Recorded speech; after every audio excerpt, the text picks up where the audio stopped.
بارش زمین کی رویدگی کا باعث ہوتی ہے۔ آج کے لیے ہماری پہلی تلاوت اشعیاء نبی کا صحیفہ، اس کا 55واں باب، اس کی 10ویں سے 11ویں آیت مقدسہ۔ خداوند یوں فرماتا ہے، جس طرح سے آسمان سے بارش ہوتی اور برف پڑتی ہے اور پھر وہاں واپس نہیں جاتی، بلکہ زمین کو سیراب کرتی اور اس کی شادابی اور رویدگی کا باعث ہوتی ہے، تاکہ بونے والے کو بیج اور کھانے والے کو خوراک دے، ایسا ہی میرا کلمہ ہوگا جو میرے منہ سے نکلتا ہے۔ وہ میرے پاس بیکار واپس نہ آئے گا، بلکہ جو میں چاہوں اس کو پورا کرے گا، اور جس بات کے لیے میں نے اسے بھیجا اس میں کامیاب ہوگا۔ پاک کلام کے پڑھے اور سنے جانے پر خدا کی برکت ہو۔ زبور 65۔ جماعتی جواب: کچھ بیج اچھی زمین میں گرا اور پھل لایا۔ تو نے زمین کی نگرانی اور اس کی آبیاری کی ہے، تو نے اسے خوب زرخیز کیا ہے، خدا کی نہریں پانی سے بھری ہیں، تو نے ان کا غلہ تیار کیا ہے۔ جماعتی جواب: کچھ بیج اچھی زمین میں گرا اور پھل لایا۔ تو نے یوں زمین کو تیار کر لیا ہے، اور تو نے ان کی ریگاریوں کو سیراب کیا ہے، تو نے اور اس کے ڈھیلوں کو برابر اور اسے بوچھاڑوں سے نرم کیا ہے، اور اس کی پیداوار میں برکت بخشی ہے۔ جماعتی جواب: کچھ بیج اچھی زمین میں گرا اور پھل لایا۔ تو نے سال کو اپنے لطف کا تاج پہنایا ہے، اور تیری راہوں سے روغن ٹپکتا ہے، اور بیابان کی چراگاہوں سے ٹپکتا ہے۔ جماعتی جواب: کچھ بیج اچھی زمین میں گرا اور پھل لایا، اور ٹیلے شادمانی سے کمر باندھتے ہیں، مرغار گلوں سے ملبس ہیں، اور وادیاں غلے سے مزین ہیں۔ وہ خوشی کے مارے للکارتی اور گیت گاتی ہیں۔ جماعتی جواب: کچھ بیج اچھی زمین میں گرا اور پھل لایا ہے۔ خلقت کمال آرزو سے خدا کے فرزندوں کے ظاہر ہونے کی منتظر ہے۔ ہمارے لیے آج کی دوسری تلاوت مقدس پالوس رسول کا خط رومیو کے نام 8واں باب 18ویں تا 23ویں آیت مقدسہ۔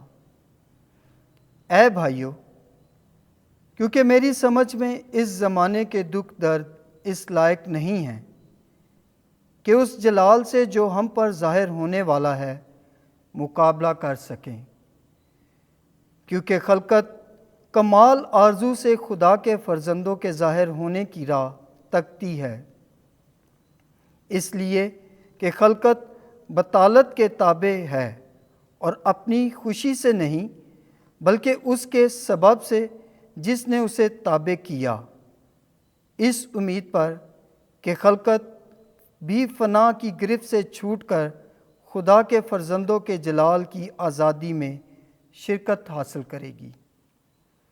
کیونکہ ہم جانتے ہیں کہ ساری خلقت اب تک چیخیں مارتی ہے اور اسے درد ذہ لگا ہے، اور فقط وہی نہیں مگر ہم بھی جنہیں روح کے پہلے پھل ملے ہیں خود اپنے باطن میں کراتے ہیں اور تبنیت یعنی اپنے بدن کی مخلصی کی راہ دیکھتے ہیں۔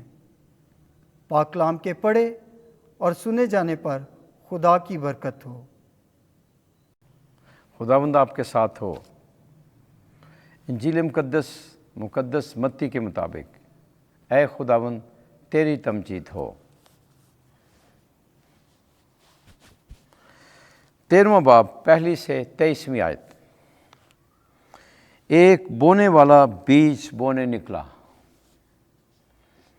ایک روز یسوع گھر سے نکل کر جھیل کے کنارے جا بیٹھا، اور اس کے پاس ایک بڑا ہجوم جمع ہو گیا، سو وہ ایک کشتی پر چڑھ بیٹھا، اور سارا ہجوم کنارے پر کھڑا رہا، اور وہ ان سے بہت سی باتیں تمثیلوں میں کہنے لگا کہ دیکھو، بونے والا بیج بونے نکلا، اور بوتے وقت کچھ راہ کے کنارے گرا، اور پرندوں نے آ کر اسے چگ لیا، اور کچھ پتھریلی زمین پر گرا جہاں اسے بہت مٹی نہ ملی، اور گہری مٹی نہ ملنے کے سبب سے جلد اگا، لیکن جب سورج نکلا تو وہ جل گیا، اور جڑ نہ رکھنے کے سبب سے سوکھ گیا، اور کچھ خاردار جھاڑیوں میں گرا، اور خاردار جھاڑیوں نے بڑھ کر اسے دبا لیا، اور کچھ اچھی زمین میں گرا اور پھل لایا، کچھ 100 گنا، کچھ 60 گنا، کچھ 30 گنا۔ جس کے کان ہوں وہ سن لے۔ تب شاگردوں نے پاس آ کر اس سے کہا، تو ان سے تمثیلوں میں کیوں کلام کرتا ہے؟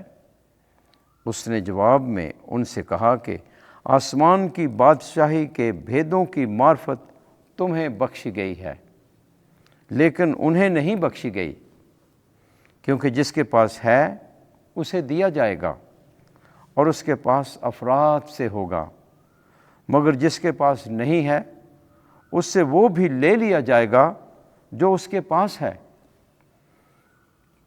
میں ان سے اس لیے تمثیلوں سے بات کرتا ہوں کیونکہ وہ دیکھتے ہوئے نہیں دیکھتے اور سنتے ہوئے نہیں سنتے اور نہیں سمجھتے، اور انہی میں اشعیا کی نبوت پوری ہوتی ہے کہ تم سنتے ہوئے سنو گے مگر ہرگز نہ سمجھو گے، دیکھتے ہوئے دیکھو گے مگر ہرگز نہ پہچانو گے، کیونکہ اس قوم کے دل پر چربی چھا گئی ہے اور وہ کانوں سے اونچا سنتے ہیں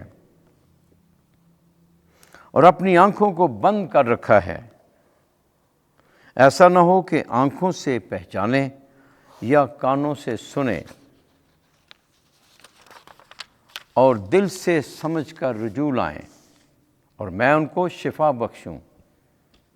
لیکن مبارک ہیں تمہاری آنکھیں اس لیے کہ وہ دیکھتی ہیں، اور مبارک ہیں تمہارے کان اس لیے کہ وہ سنتے ہیں، کیونکہ میں تم سے سچ کہتا ہوں کہ بہت سے نبی اور راست باز آرزو مند تھے کہ جو تم دیکھتے ہو دیکھیں مگر نہ دیکھا، جو تم سنتے ہو سنے مگر نہ سنا۔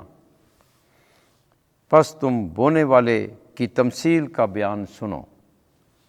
جب کوئی بادشاہی کا کلام سنتا ہے اور سمجھتا نہیں تو شریر آتا اور جو کچھ اس کے دل میں بویا گیا تھا لے جاتا ہے۔ یہ وہ ہے جو راہ کے کنارے بویا گیا تھا۔